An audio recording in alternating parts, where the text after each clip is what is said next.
It's doubtful whether most of those who use the word have a clue to its origins, or that the word emerged in sacred contexts. Jumping Jupiter! By Jove! Names of spirits permeate modern marketing and brand names. Before Nike, Mercury, and Saturn named shoes, cars, or even planets, they named deities. It is not that manufacturers necessarily believe in these spirits or consciously wish to pay homage, but that the essences of these spirits have so permeated our cultural vocabulary that all it takes is their names to evoke visceral reactions en masse. For instance, I own lipsticks named after biblical seductresses, Salome, Jezebel, and Astarte. Go ahead and guess whether these lipsticks are bold and bright red or pale pink and sedate. Spirits penetrate our culture. They permeate literature from its earliest days to today's bestsellers. Enheduanna, oldest known author in history, composed hymns to the goddess Inanna over 4,000 years ago. Her work remains in print now in English translation. Spirits of one sort or another are significant characters in recent favorites like Philip Pullman's His Dark Materials trilogy, Neil Gaiman's American Gods, and Gaiman and Terry Pratchett's Good Omens. The Da Vinci Code? Fascination with Mary Magdalene knows no bounds. Folklore isn't only old. Brand new folk tales featuring La Llorona, the Weeping Woman, and Bloody Mary, the Killer in the Mirror, emerge daily.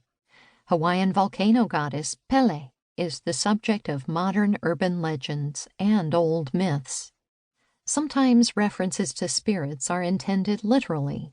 Sometimes they serve as allegory or metaphor. Sometimes a spirit's name is expected to do nothing more than evoke a mood or emotion, create some ambiance.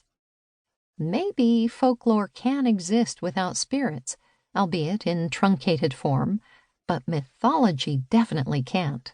Worldwide mythology is accurately defined as stories about and involving spirits.